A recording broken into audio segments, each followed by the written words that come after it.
Dobro večer, da se še sam predstavim, torej Tim Gregorčič. Malo te bomo... A ne deluje? Ok. Samo malo. A bo? Ja. Ja, ok. Zaposlen sem kot mladi raziskovalec na oddelku za geografijo Filozofske fakultete Univerze v Ljubljani. Ukvarjam se z fizično geografijo v mestu, recimo temu z mestnimi tlemi, z mestno klimo. Tudi današnja predstavitev bo osredotočena na to. Najprej že na začetku hvala za udeležbo. Vem, da ste nekateri od precej daleč prišli. Hvala, da ste si vzeli čas.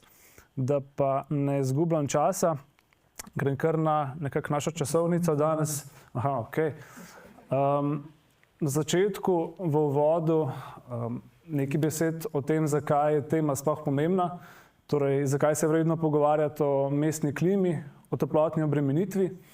Potem kar tako na vsebino, za tiste najbolj neučakane, torej zakaj gre. Proti koncu nekaj o metodologiji, kako lahko mestno podnebje in toplotno obremenitev v mestu sploh proučujemo. Čisto na koncu pa še nekaj, recimo hrana za misli, zakaj sploh ti rezultati, čemu služijo, zakaj so pomembni, kaj naj z njimi naredimo, kako jih lahko uporabimo, da bo življenje v mestu bolj kakovostno. Na začetku, ker vem, da je že dolg dan verjetno za večino od nas, da zbudimo možgane, vas povabim, da poskenirate to QR kodo in v bistvu se postavite nekako z mislimi, ne vem, na pot od Tivolija v center mesta. Poletje je, vse brni, vohate razgret beton, slišite mogoče zvonjenje koles in tako naprej.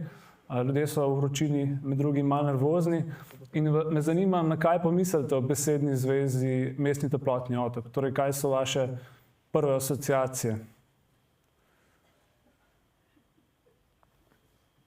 Vročina? Ok.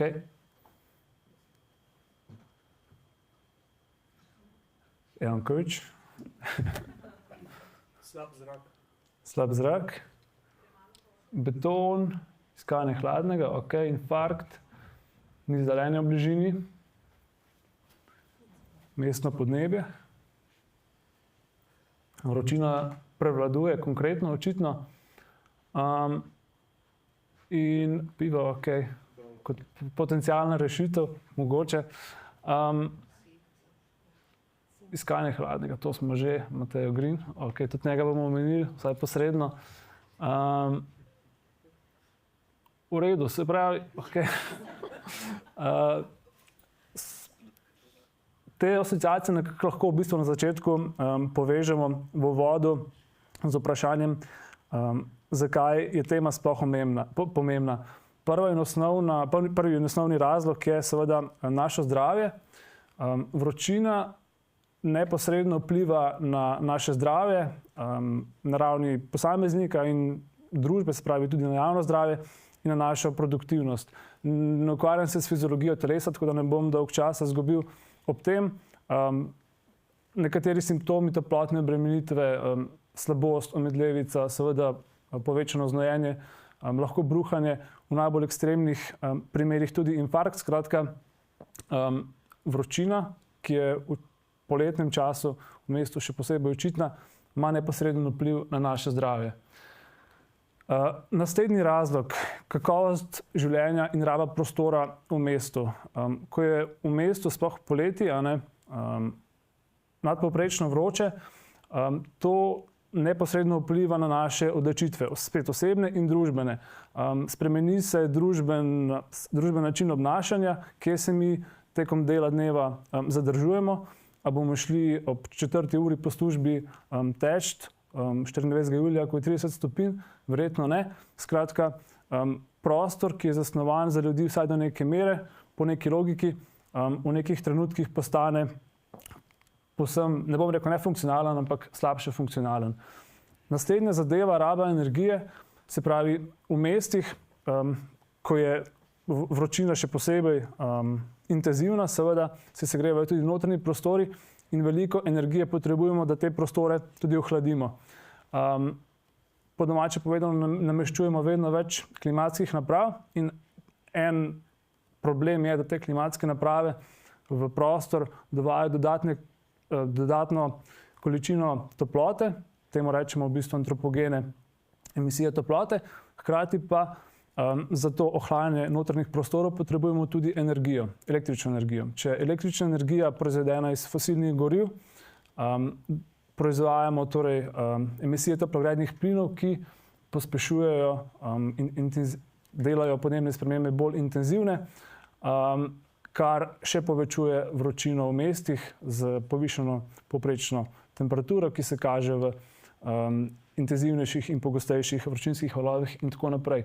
In ko govorimo o podnebnih spremembah, gremo kar naprej na njih, moramo sicer na začetku poudariti, da mestni toplotni otok ni posledica podnebnih sprememb, sta pa oba procesa pojava zelo povezana. Torej, mestni toplotni otok sam po sebi je izključno rezultat lokalne oblike oziroma morfologije prostora in pa materialne sestave, če nekoliko posplošimo. Medtem ko podnebne spremembe so posledica, današnje podnebne spremembe posledica antropogenih emisij toplogrednih plinov.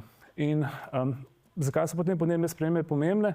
Seveda sklopljena pojava, se pravi podnebne spremembe poleti v povezavi z mestnim toplotnim otokom delajo mesta še dodatno vroča. In tale skica iz poročila medvladnega panela za podnebne spremembe, dva dela grafikona, ki v bistvu ponazarjata za Evropo, kakšen vpliv imajo podnebne spremembe skupaj z mestnimi toplotnimi otoki na človeka, oziroma kakšna stopnja tveganja za človeka je v mestih, če se prilagajamo tako kot danes, se pravi nekako stihijsko, nenačrtno, do neke srednje mere, ali pa mogoče potem na koncu, če bomo dejansko uspešni z močno prilagoditvijo, vidimo, da v bistvu z dvigom povprečne temperature se ta stopnja tveganja res povečuje, medtem ko vseeno, kot kaže, imamo moč v rokah, da stvar vsaj ublažimo. In za orientirane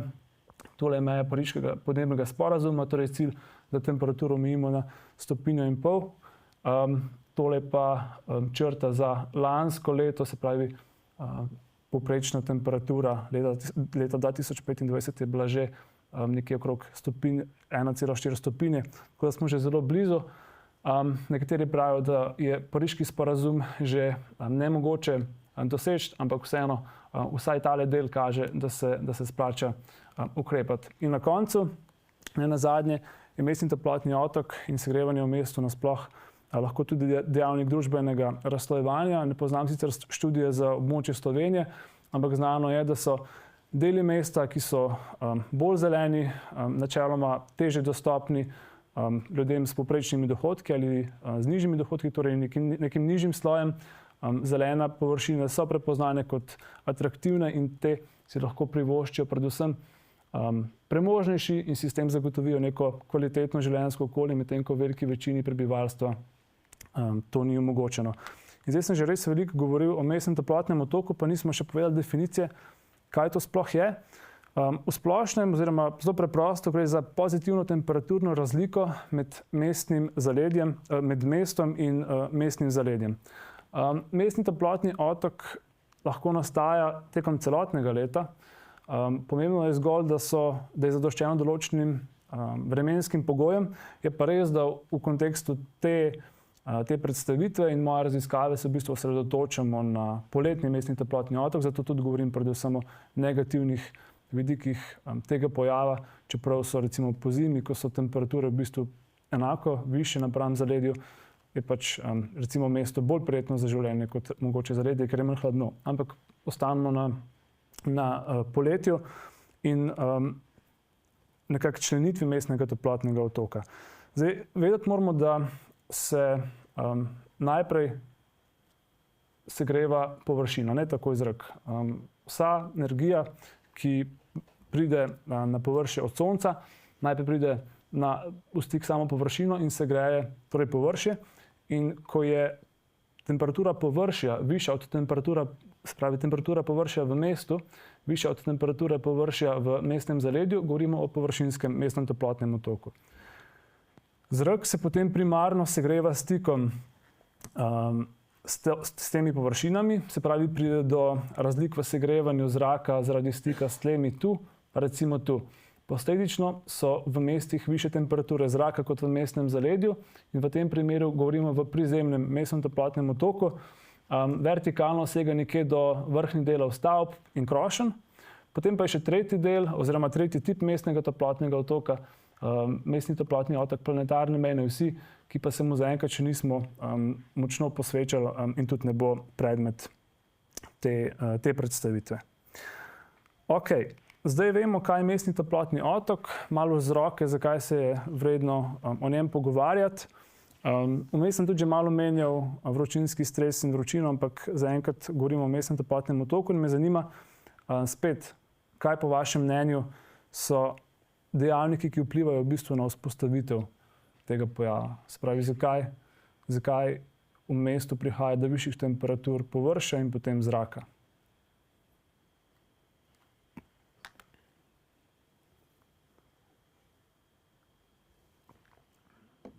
Tukaj je precej geografov, tako da pričakujem, da bodo ti odgovori že zelo konkretni. Pozidava, beton, količina vegetacije, ja, asfaltne površine, delež zelenih površin oziroma neprepustnih površin. Ok, v bistvu smo že kar dobro opisali glavne dejavnike, ki pa jih lahko še mogoče ima geografska širina. Ok, smo kar dobro že opisali glavne dejavnike, ki pa jih lahko mogoče malo bolj strukturirano predstavimo. Prvi in osnovni je delež prepustnih površin iz dveh razlogov. Prvi je, se pravi najprej, in ja, zdaj v nadaljevanju bom se v bistvu zelo konkretno prikazal na prostoru naselja Ljubljana, tako da si bomo v bistvu lahko konkretno predstavljali, zakaj gre, kje se dogajajo procesi, kje so tisti dejavniki, ki v bistvu pojav mestnega toplotnega otoka dejansko porivajo naprej, če lahko po domače rečem. Skratka, delež propustnih površin. Dva mehanizma sta zadaj. Prvi je, da ko govorimo o prepustnih površinah, govorimo o površinah, ki so v bistvu sestavljene iz prsti.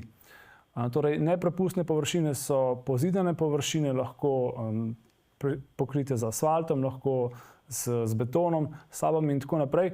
In te površine za vodo niso prepustne, medtem ko naravne ali pa vsaj polnaravne površine, ki jih pokriva prst, so za vodo prepustne. Zakaj je to pomembno?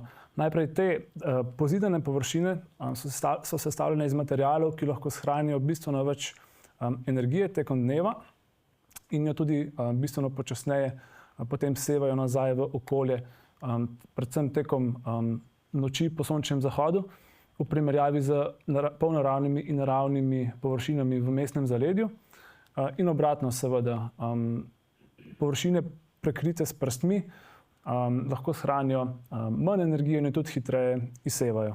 Druga stvar pa je enako pomembna, da propustne površine za vodo, propustne površine vodo dejansko zadržujejo.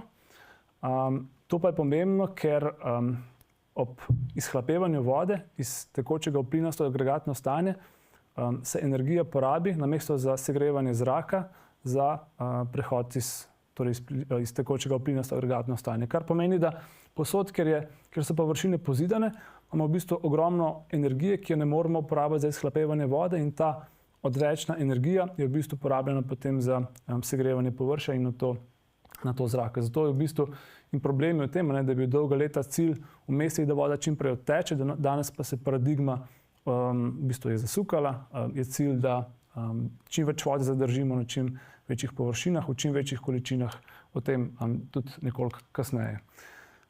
Naslednji pomembni dejavnik je delež vidnega neba. Mislim, da tega predloga nisem videl v tisti možganski nevihti, tako da preden gremo na karto najprej rahla razlaga, zakaj sploh gre. Torej, dobesedno gre za delež vidnega neba. Če se vi postavite recimo na Slovensko ulico, da hodite proti Bavarskemu dvoru, imamo nek urbani kanjon, relativno ozka ulica, ob strani relativno visoke stavbe, vsaj za razmere Ljubljane. In v bistvu ta pas, ki ga vidimo nad sabo, v bistvu pas ko vidimo nebo, to je v bistvu delež vidnega neba, ki ga vidimo. In hkrati, če se zdaj postavimo recimo nekam na območje Žal, si lahko predstavljate, da vidimo bistveno več tega neba. In tukaj na tem prikazu, recimo Times Square, vse to je neko okno, ki mu lahko rečemo delež vidnega neba. In zakaj je zdaj to pomembno? To okno deluje v bistvu kot neka izhodna luknja, skozi katero energija, ki se sicer zadržuje pri tleh, ta energija se skozi to luknjo izseva nazaj proti vesolju. In če je to okno večje, recimo na tem primeru, se energija izseva hitreje, posledično se tudi prostor hitreje hladi. Moramo pa biti pozorni, da delež vidnega neba ni v bistvu problem oziroma ni faktor samo v pozidanih delih, enako je v gozdu. Vidimo, krošnje enako uspešno zadržujejo energijo pri tleh, da se ne izseva preveč hitro nazaj proti vesolju. Zato recimo tudi se temperatura zraka v mestnih gozdovih po noči spušča počasneje kot recimo temperatura zraka nekje na mestnih zelenicah. In zdaj, kakšna je situacija v Ljubljani? Višje vrednosti prikazujejo višji delež vidnega neba, se pravi nekje, ker smo v bistvu na travniku, recimo na robu, kjer okrog nas ni nobenih ovir, je delež vidnega neba praktično 100-odstoten, medtem ko predvsem v centru mesta, kjer so torej prisotni ti nekoliko malo bolj opazni urbani kanjoni, so te vrednosti niže. In enako na območju gozdov, v bistvu ravno na območju gozdov so te vrednosti deleža vidnega neba najmanjše. Omenjali smo že zadrževanje vode, vi ste tudi že omenili rastlinstvo. In ja, zelo pomembno je, kje in v kakšni obliki je v mestu prisotno rastlinstvo. Na različne načine lahko v bistvu ocenimo, kakšna je prisotnost rastlinstva v mestu. Nekako najlažje z enim posebnim indeksom, ki mu rečemo NDVI indeks, ni važno, lahko mogoče na koncu razložim, če bo vprašanje, ampak bistvo je, da nam više vrednosti povejo, da je na nekem območju zelena vegetacija bolj bujna, bolj zdrava. In kje so zdaj te vrednosti najvišje? Logično dva ključna zelena klina, Golovec in Rožnik. Omenili se tudi južnega in severnega, ampak ključna sta ta dva.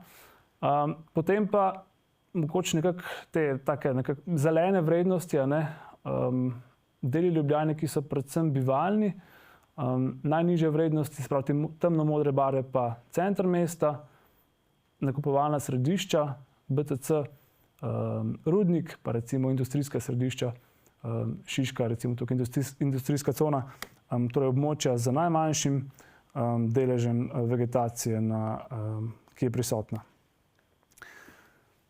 Pomemben je tudi albedo površja. Na kratko povem, kakšen delež svetlobe površine odbijajo nazaj. Se pravi, delež energije, ki pride od sonca, se vpije v površine, delež pa se odbija. In zdaj vemo, da v bistvu temne površine odbijajo manj svetlobe, jo več vpijajo, in obratno, svetle površine jo veliko odbijajo in relativno malo vpijajo. Asfalt recimo okrog 0,13, podobno voda. In kako je recimo opeka 0,3, svež sneg pa od 0,8 pa vse do 0,9, se pravi 90% svetlobe svež sneg lahko recimo odbije nazaj v atmosfero. In kje je zdaj v Ljubljani, kakšne so prostorske razlike? Najvišje vrednosti vidimo v bistvu tam, kjer so bile najnižje vrednosti indeksa NDVI, se pravi, kjer je bila vegetacija najmanj bujna. Nekako lahko razlagamo, da so to v bistvu industrijska pa nakupovalna središča, kjer so v bistvu te hale sestavljene iz nekih relativno svetlih materialov, ki so dobro odbojni. In na drugi strani v bistvu najnižje vrednosti vidimo, da so na območju gozdov. Se pravi, če bi bila pomembna samo barva površin, bi bili v bistvu gozdovi problem, pa jih še vedno naslavljamo kot rešitev. Tako da v bistvu nekako pogovorno se dostikrat omenja barva površina, da je problem, ampak to ni glaven dejavnik tvorbe mestnega toplotnega otoka. In še na koncu zadnji dejavnik, čeprav ne zares zadnji, ampak zdaj v bistvu govorim samo o ključnih, pa je še hrapavost površja. Kaj to pomeni? V bistvu gre samo za to, kako visoki so elementi. Lahko so to drevesa, predvsem tukaj, stavbe in tako dalje. Se pravi vse, kar ima v prostoru višino in vidimo, da seveda drevesa, gozdovi imajo najvišje višine. Relativno visoke so stavbe v centru mesta, potem pa predvsem neke blokovske soseske v Ljubljani. Zakaj je to pomembno? Eden od načinov, da se toplotni otok blaži, je, da je mesto dobro prevetreno.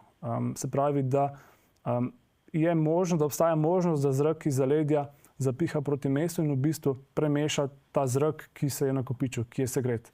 Ampak kje je zdaj problem? Če imamo mi zelo hrapavo mesto, se pravi, da imamo v mestu veliko vertikalnih preprek, ima ta veter, ki prihaja iz zaledja v mesto, bistveno težjo nalogo, da vse skupaj premeša, ker je prisotnega ogromno trenja. Se pravi, bolj kot je morfologija zapletena, več kot je nekih elementov v mestu, večja je hrapavost in težje se prostor premeša. In zdaj, ker poznamo vse ključne, pa še enkrat poudarjam, so še drugi dejavniki, zdaj sem naštel samo ključne, gremo lahko v bistvu pogledati, kakšna je dejanska slika mestnega toplotnega otoka v Ljubljani. Poznamo, to smo že rekli, površinskega in prizemnega. Najprej pogledamo površinskega in potem gremo na prizemnega. Kaj lahko rečemo, oziroma kaj je glavni zaključek?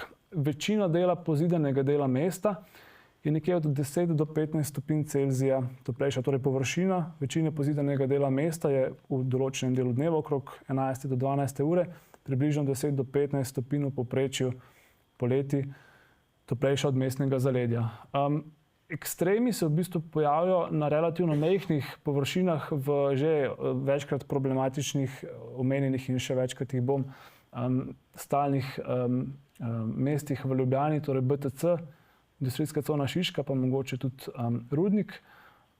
Ti deli dosežejo vse do 20 stopinj Celzija, se pravi, površje tam je za 20 stopinj Celzija više od zaledja.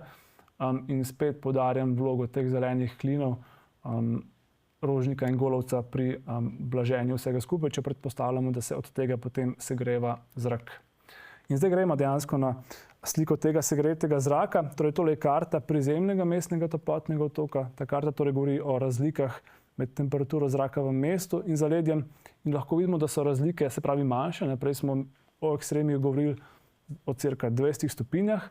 Zdaj lahko rečemo, da je mesto recimo poleti po sončnem zahodu za nekje do 6 stopinj Celzija toplejše od mestnega zaledja. Prostorsko lahko to v bistvu opišemo tako, da se glavni koridori segretega zraka raztezajo ob glavnih vpadnicah, se pravi ob Celovški cesti, Dunajski, Tržaški, ob Dolenjki, pa potem proti BTC-ju spet. In še en zanimiv podatek je, da v bistvu več kot polovica mestnega prebivalstva živi na območju, ki je toplejše za več kot vsaj ali več kot 4 stopinje Celzija, ampak hkrati predstavlja to samo 15% celotne površine, ki jo tukaj prikazujemo kot Ljubljana. Do zdaj je bilo predstavljenih že precej podatkov. Stvar rata na koncu bolj kompleksna, kot bi na začetku človek mislil. Zato so ljudje, ki se ukvarjajo z mestnimi podnebi, v bistvu poskušali konceptualizirati neko razlago vsega skupaj. Sprav, kako bi mi prostor lažje razumeli, tipizirali, da bi razumeli te prostorske razlike v mestnem toplotnem otoku in nekako so prišli do vzpostavitve tako imenovanih lokalnih podnebnih območij v mestih globalno. Poznamo jih ogromno. Sreča Ljubljana je, pa ne samo zaradi te klasifikacije, da mesto naše glavno ni velemesto, zato vseh teh tipov seveda ne moremo najti. Pomembno je, da vemo, da obstajajo tili. Kompaktna srednje visoka gradnja, to je LPO2, s tem v bistvu označujemo center mesta. To, kar v bistvu razumemo recimo od Bavarskega dvora pa vse do sem, pa recimo do Grajskega griča. Odprta srednje visoka gradnja, to so blokovske soseske, ki jih v resnici Ljubljana nima ogromno. in to ni neka zelo pomembna enota v mestu. Najpomembnejša, najobsežnejša, vsaj prostorsko, je tale. Odprta nizka gradnja, to so v bistvu vsi deli Ljubljane, ki so predvsem stanovanjski, sestavljeni iz nekih enodružinskih hiš, enonadstropnih do dvonadstropnih, vsaka ima vsaj po večini neko manjšo zelenico, kak vrt. Skratka, to je ta del Ljubljane in pa potem še nakupovalna središča in industrijske cone, to pa je lokalno podnebno območje 8, ki ga imenujemo tudi velikopovršinska nizka gradnja. Se pravi, to so vsi tipi, ki so prisotni na območju Ljubljane, ki je pozidano. Seveda je pa potem še zaledje. Glavno, da vemo, da je LPO-A območje gozdov, se pravi gosta poraslo z drevesi in v bistvu to je to, samo pri tem se bom ustavljal. Pa še to, da dodam, se pravi, od česa so zdaj ta lokalna podnebna območja odvisna od 3 dimenzij. Eno je raba tal, se pravi, da so območja skoraj povsem pozidana, ali gre za neko srednjo pot, kjer pozidava vsebuje tudi veliko nekih vmesnih zavodopropustnih površin, ki jih pokriva mestna prst, in pa potem pretežno v bistvu nepozidane površine, ki so pogosto, vsaj v Ljubljani, recimo kmetijske, travniki, tudi vodne površine. Druga dimenzija, materialna sestava in človeška dejavnost, se pravi, kakšen material sestavlja prostor, tretja pa struktura površja. Tukaj govorim o višini, o deležu vidnega neba, vse to, kar smo spoznali že prej. Ok, in da zdaj to še pogledamo prostorsko, kje se nahajajo ta lokalna podnebna območja, omenjeno že, se pravi, ta srednje visoka kompaktna gradnja center, oranžni deli LPO-5, srednje visoka odprta gradnja, neke blokovske soseske, ki so problematične, tudi težko jih je zaznati, ker niso zares velike. Večina pozidane Ljubljane so ti stanovanjski nizki deli, siva barva, industrijska območja, nakupovalna središča in pa potem nepozidani oziroma neki polnaravni deli mesta, važno tale temnozelena barva, gosta drevesa. In seveda, ja, na desni strani, tale grafikon je pomemben, mi smo najprej klasificirali mesto glede na lokalna podnebna območja, ampak potem smo seveda mogli preveriti, ali so ta lokalna podnebna območja sploh relevantna, kaj dejansko predstavljajo, kako uspešna je ta klasifikacija. In med drugim smo analizirali, do kakšnih prostorskih razlik v temperaturi površja prihaja med temi lokalnimi podnebnimi območji. In ugotovili smo, da v bistvu najvišje temperature so prisotne v centru mesta. Zanimivo je bilo, da vsaj mediana je bila zelo podobna v centru ali pa v industrijskih središčih in v nakupovalnih središčih. Je pa res, da do teh maksimalnih vrednosti zares prihaja samo tu in te so konkretno više od ostalih delov mesta. Medtem ko ti bivanjski deli, ne glede na to, ali so to nizke stanovanjske hiše ali blokovske soseske, so v bistvu vsaj z vidika temperatur površja precej primerljiva. Med naravnimi tipi pa je pomembno, da vidimo, da gozdovi imajo zares najnižjo temperaturo površja, kar močno vpliva na lokalno klimo. Ok. Toliko o mestnem toplotnem otoku, še vedno nisem nič povedal o dejanski toplotni obremenitvi ljudi. Zdaj, kot sem že malo nakazal, ampak ne zares, prizemni mestni toplotni otok je v resnici najintenzivnejši po sončnem zahodu. Takrat prihaja do največjih razlik med hitrostjo ohlajanja površja. Mesto, se pravi pozidani deli se ohlajajo bistveno počasneje od nepozidanih delov. In to vidimo tukaj.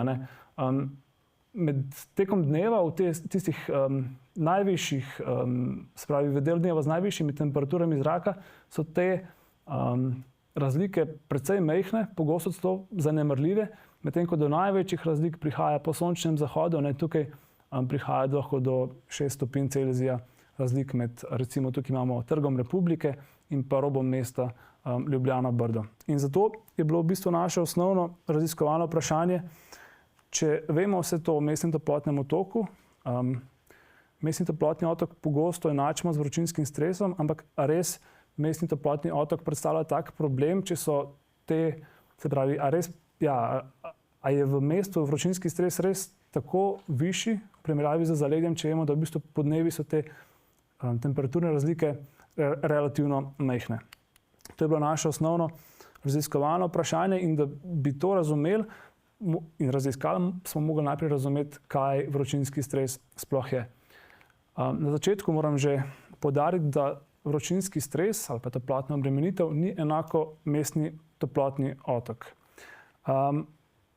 Kaj vpliva na vročinski stres oziroma na našo občuteno toploto?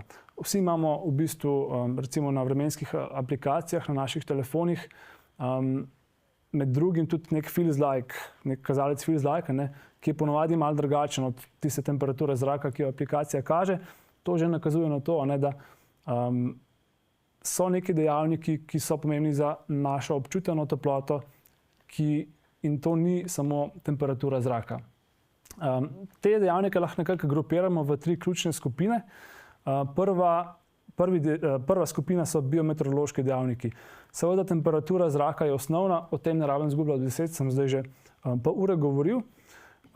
Višja kot je, bolj večji je stres. Naslednji pomemben dejavnik je relativna vlažnost zraka. Se pravi, relativna vlažnost zraka nam pove, koliko po domače vodne pare zrak še lahko sprejme v določeni temperaturi. In če je relativna vlažnost zraka visoka, to pomeni, da se pot na naši koži, pot na naši koži zelo težko izhlapeva. To je osnoven in najbolj evolucijsko najbolj učinkovit način hlajenja človeških teles. In če je relativna vlažnost visoka, v bistvu ta pot zelo težko izhlapeva z naše kože.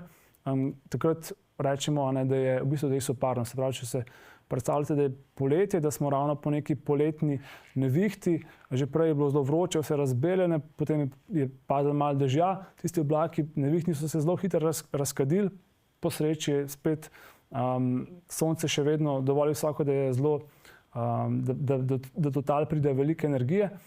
In takrat se nam zdi občutek, da je takrat neznosen, to je soparno. In takrat je v bistvu v zraku res veliko vlage, relativna vlažnost je visoka in telo se s potom zelo omejeno hladi. Naslednji dejavnik je hitrost vetra. Hitrejši kot je veter, lažje pot izhlapeva na naši koži, skratka nas hladi. In pa še zadnji dejavnik, o tem pa ponovadi ne govorimo in tudi najbolj, recimo da abstrakten, pa je povprečna sevalna temperatura. Se pravi, izkaže se, da predvsem v vročinskih ekstremih temperatura zraka ni zares najbolj ključna. Pomembno je okolje in to, na kakšen oziroma koliko energije telo izmenja z okoljem v obliki sevanja.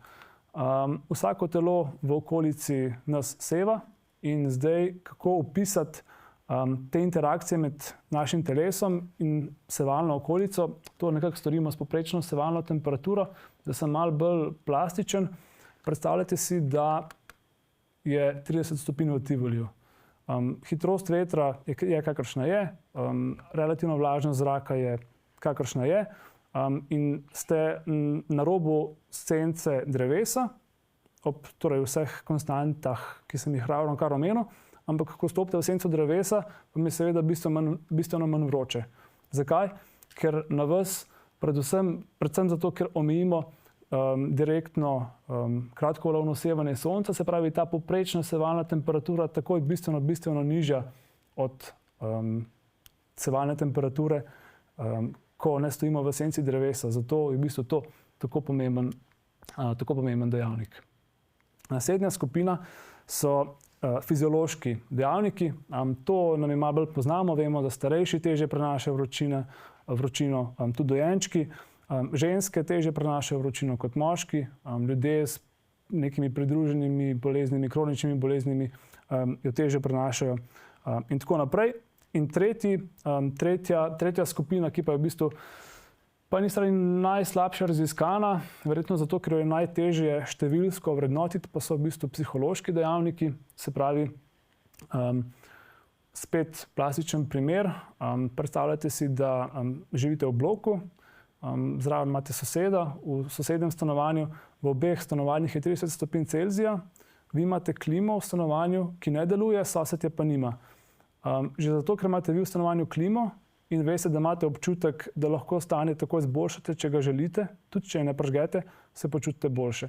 V primerjavi s tistim sosedom, ki ve, da nima klime in razmišlja o tem, da se bo segrel še za par stopinj in da bo, ali pa recimo tudi evolucijsko smo prilagojeni tako, da takoj, ko mi vidimo recimo v mestu drevo, se počutimo boljše, tudi če recimo tisto drevo lokalno nima zares nekega bistvenega učinka na zniževanje temperature zraka ali karkoli drugega. Skratka, mestni toplotni otok, zdaj smo ugotovili, je v bistvu samo ta del in polno nekih drugih dejavnikov je, ki vplivajo še na to našo percepcijo toplote. In veliko sem govoril že o vlogi oziroma o pomenu urbane vegetacije oziroma zelene infrastrukture v mestu, na kaj zdaj vpliva, Rekli smo, da vsebuje vegetacija veliko vode, z izparevanjem vode se porablja energija, se niža temperatura zraka, hkrati pa je tukaj še ta psihološka komponenta, ki sem jo tudi ravnokar omenil. Moramo pa biti pozorni.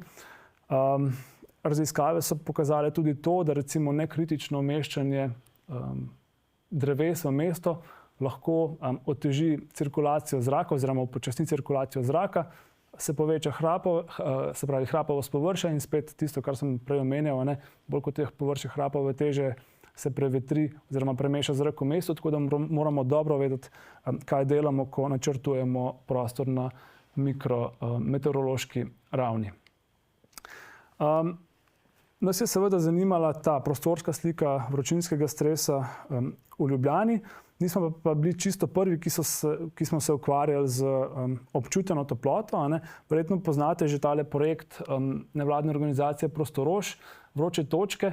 Mislim, da 2020, hvala za podatke, Zala, 2020 so v bistvu ljudje masovno lahko podajali točkovna mnenja o tem, kje se jim zdi vroče in tale karta, v bistvu, da malo razberemo oziroma prevedemo to legendo, modre barve, bolj intenzivne modre barve prikazujejo večje število vročih točk v posameznem poligonu, bolj intenzivne rdeče barve prikazujejo bolj intenziven površinski mestni toplotni otok, torej više temperature površja, medtem ko ta črna barva pa je kombinacija recimo obojega, se pravi visoka temperatura in visoko število vročih točk, se pravi območje, kjer je dejansko temperatura visoka in dejansko, kjer so ljudje pravilno oziroma številčno označili kot neka problematična območja. In vidimo, da je bil center v bistvu precej uspešno identificiran kot problematično območje, je pa še polno predvsem proti severu nekih drugih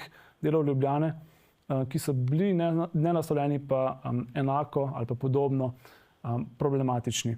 Hkrati naj še povem, da je tudi izraz vroče točke problematičen, ker vroča točka v bistvu ne obstaja. Potem bomo videli na kartah na mikroprostorskem nivoju, z vsakim metrom se v bistvu stanje naše občutene temperature spremeni, tako da je vroča točka precejšnja posplošitev, ki v bistvu ne moremo uporabljati za neko načrtovanje. Mi smo seveda mogli iti korak naprej, mogli smo številsko vrednotiti zdaj, kaj pomeni ta vročinski stres, do kakšnih razlik prihaja v mestu. In to lahko v bistvu naredimo z različnimi kazalci. Dva sta recimo univerzalni toplotni podnebni indeks in fiziološka ekvivalentna temperatura. Predvsem ta UTCI indeks prvi je nekako malo bolj splošno mogoče poznan ali pa uporabljen. Kaj je fino pri teh indeksih, je to, da so v bistvu izraženi v stopinjah Celzija. Torej gre za nek temperaturni ekvivalent, s katerim v bistvu mi povemo, kakšno temperaturo torej občutimo, da se ga izraziti številsko, potem pa, ko imamo številke, pa v bistvu lahko to nekako tudi opisno ovrednotimo. Se pravi, nekje med 9 stopinjami in pol, pa recimo 28 stopinjami UTC indeksa gre za toplotno obdobje, torej nam je glih prav. Mogoče ena zanimivost, mi smo se pač ukvarjali s temi rdečimi deli, se pravi z vročinskim stresom, seveda pa gre tudi v obratno smer, lahko nas tudi ekstremno zebe in tudi te razmere se da s tem indeksom ovrednotiti, ampak seveda v našem primeru to ni bila težava.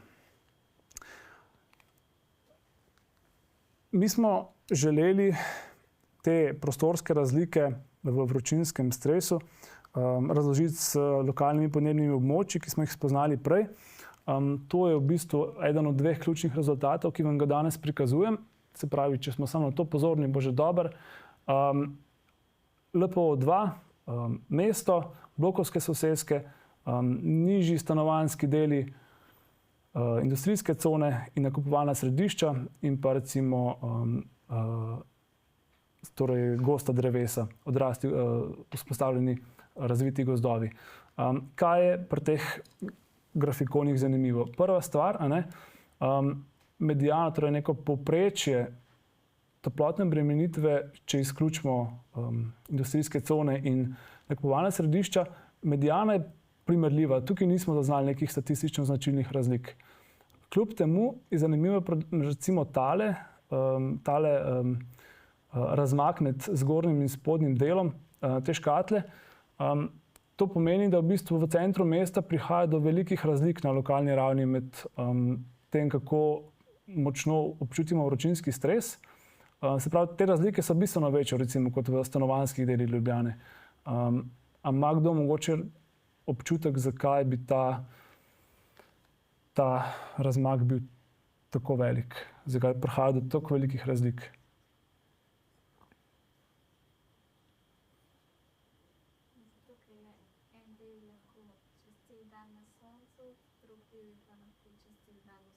Ja. V bistvu verjetno noben del ni čist cel dan v senci, ampak dejansko, recimo, če se spet postavimo tukaj ven iz muzeja, pri Nuku, imamo visoke stavbe, relativno ozke ulice in v bistvu poleti je relativno kratek del dneva, ko dejansko sončevo severne neposredno sije na površje v bistvu ulica. Večino časa so te ulice v bistvu lahko osenčene in bistveno, kot smo že rekli, je senca, se pravi, ki vpliva na tisto povprečno sevalno temperaturo in ta senca ni nujno, da je samo senca dreves, to dejansko senca strani stavb je nek učinkovit ukrep.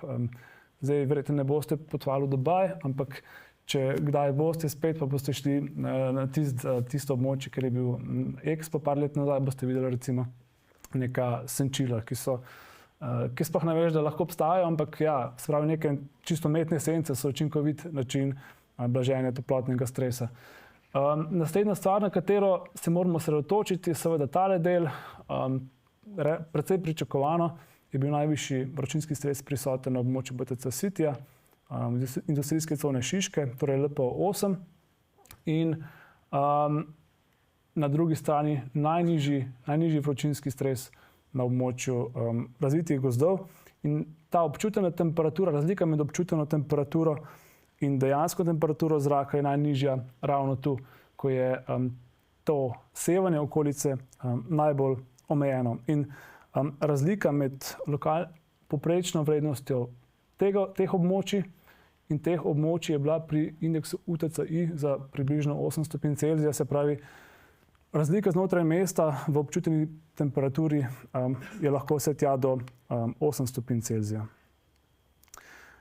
In drugi del teh zares pomembnih rezultatov, to je v bistvu zadnji del, malo bolj zahtevne vsebine, pa je še primerjava v bistvu vpliva, nekega povprečnega vpliva urbane vegetacije na zmanjševanje toplotne obremenitve. Do zdaj sem omenjal samo UTCI indeks, mi smo v bistvu raziskali, upoštevali dva, UTCI in PET. Oba kažeta podobno porazdelitev vrednosti. Problem PET indeksa je, se pravi, tukaj vidite, da v bistvu PET indeks ali pa na tem grafikonu neke povprečne vrednosti gre zares visoko, se pravi, vročinski stres gre tja skoraj do 50 stopinj v povprečju, maksimum še više. Ne gre za napako, dejansko gre za pač lastnost tega indeksa. Zakaj je tako mogoče na koncu, če bo koga zanimalo. To je tudi verjeten razlog, zakaj se UTCI malo bolj uporablja, ker je v ekstremih malo bolj konzervativen. Ampak ne glede na to, kateri indeks pogledamo, vidimo, da v bistvu nekako povprečen vpliv vegetacije na zniževanje vročinskega stresa je res ogromen. S tem, da tukaj govorimo o povprečnem vplivu vegetacije v senci dreves. Se pravi, ne v neki okolici, ampak dejansko, če mi stojimo v senci dreves, v tem primeru je vročinski stres v povprečju za 6 stopinj Celzija, če zaokrožim, nižji, se pravi v senci dreves, kot pa nekje pod neposrednim sončevim sevanjem. Toliko o vsebini, zdaj proti koncu, če je morda kdo še malo bolj radoveden in ga zanima, kako v bistvu te stvari poskušamo meriti. Kratko, čist metodološki opis. Seveda smo na terenu v bistvu morali zbrati veliko podatkov. En del podatkov terenskega dela je odpadel na biometeorološke meritve, torej z takole napravco smo v različnih delih Ljubljane v času vročih dni, se pravi, ko je bila temperatura zraka na 30 stopinj Celzija, merili vse ključne biometeorološke dejavnike, ki ste jih že spoznali. Kar je mogoče najbolj odstopalo naša metodologija od nekih vzora iz tujine, je v bistvu to, da smo nekako malo bolj kompleksno poskušali zajeti podatke o lastnostih mestnih prsti. Vzorčili smo torej globino in pa potem v laboratoriju tudi teksturo posameznega profila, ki smo ga prepoznali v bistvu na terenu. Vse to plus meritve albeda površin in pa popisa zelene infrastrukture. Vse te podatke smo potem v bistvu digitalizirali in združili v neko smiselno obliko in jo v bistvu s programskim orodjem EnviMet pretvorili v neke lokalne biometeorološke karte, s katerimi smo v bistvu prišli do podatkov o tem, kakšen vročinski stres je prisoten na posameznih delih Ljubljane. Potem smo te podatke vzorčili in na vsakem tem območju smo določili 100 naključnih točk, pridobili vrednosti in potem s statističnimi metodami naprej obdelovali podatke. Zdaj pa še čisto za konec, zakaj so vsi ti rezultati pomembni, zakaj se je vredno ukvarjati s temi vprašanji oziroma kaj naj zdaj s to raziskavo naredimo, s temi rezultati. Zdaj, že prej smo seveda predpostavljali oziroma predvidevali, da med deli Ljubljane prihaja do precejšnjih razlik v občuteni temperaturi, se pravi vročinskem stresu poleti. Zdaj bolj natančneje vemo, kje. Imamo tudi neko kvantitativno oceno, do kakšnih razlik prihaja, čeprav moram tukaj poudariti, da seveda je bila to študija primera, tudi metodološke pomanjkljivosti zraven, ki bi jih bilo definitivno smiselno nastaviti, če bi imeli več resursov. Ampak gre za neko prvo tovrstno študijo, ki daje dober odriv za naprej. In torej, zdaj, ko vemo, kateri deli so problematični, kaj lahko s posameznimi ukrepi dosežemo, je seveda čas, da tudi ukrepamo. Pozitivno je, da hkratno blaženje mestnega toplotnega odtoka privede tudi do prilagajanja na podnebne spremembe. Verjetno veste, da je Ljubljana del mnogih mednarodnih projektov, aktivnosti na tem področju, je del misije 100, torej cilj je, da postane ogljično nevtralno mesto. V sklopu tega imajo velike prilagoditvene cilje, se pravi cilje prilagajanja na podnebne spremembe. In v bistvu na tak način oziroma s tako metodologijo lahko v bistvu kvantitativno, se pravi številsko ovrednotimo, kakšni potencialni učinki so lahko prisotni v določenih delih mesta. Se pravi, ne ciljamo v prazno ali pa malo probavamo, kaj bi bilo najboljše, ampak v bistvu lahko prej mi s temi metodami naredimo scenarije, jih ovrednotimo in potem na podlagi podatkov ugotavljamo, kateri ukrepi bi bili dejansko najbolj smiselni in najbolj učinkoviti. In hkrati na koncu še ta raziskava tudi opozarja na pomen prsti v mestu, se pravi na pomen tega, da v tem kontekstu, da prsti pač zadržujejo vodo in s tem blažijo oziroma upočasnjujejo segrevanje v mestu. Imajo sicer prsti še mnoge druge ekosistemske funkcije in storitve, ampak v tem kontekstu je pač pomembno, da zadržujejo vodo za porabo energije ob izhlapevanju in to nekako lahko imenujemo efekt spužvastega mesta. Se pravi to, kar sem že na začetku omenjal, da je zdaj cilj, da v mestih čim bolj uspešno zadržimo čim več vode za čim dlje časa. In če zdaj se nakazujejo neke aplikativne vrednosti te raziskave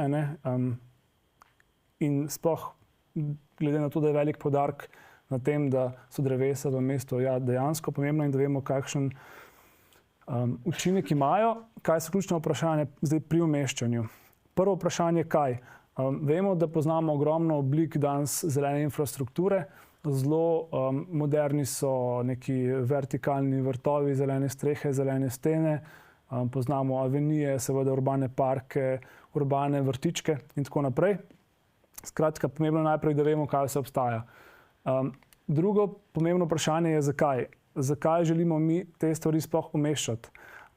Različni tipi zelene infrastrukture različno uspešno izražajo ekosistemske storitve. Se pravi, če je naš cilj povečanje biodiverzitete v mestu, je bistveno bolj pomembno, da na območja umeščamo različne cvetice, grmovnice, medovite in takšne in drugačne, ki privabljajo opraševalce. Ampak ti pristopi v bistvu imajo na zniževanje temperature zraka v mestu ali pa blaženje vročinskega stresa zanemarljiv vpliv. Enako recimo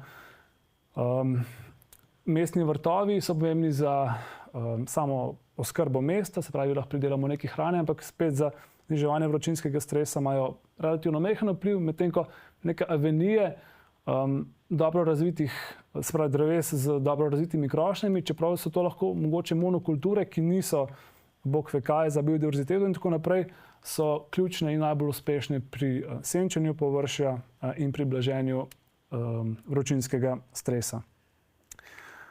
Kam?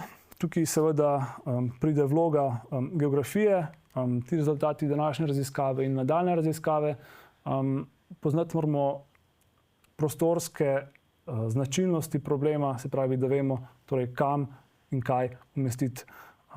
In tukaj je seveda prostora še ogromno za, kot rečeno, geografijo, pa tudi sodelovanje med geografijo in ostalimi prostorskimi vedami, ker konec koncev se geografija ne ukvarja z nekim načrtovanjem mikroprostora, ampak so to druge vede, kot recimo urbanizem, krajinska arhitektura in tako naprej. In na koncu še kako, še vedno imamo danes v mestu ogromno nekih dreves, za katera vemo, da ne bodo nikoli mogla razviti nekih normalnih, se pravi, krošenj, dimenzij, ki bi dejansko prispevali k recimo blaženju vročinskega stresa. Tem drevesom ne damo dovolj prostora, predvsem v tleh, v prsti, da razvijajo svoj koreninski sistem, posledično seveda tudi ostalih delov drevesa se ne morejo razviti. Torej, tako kot moramo otroka nahraniti, da zraste, moramo tudi drevesu omogočiti resurse, da se pač razvije.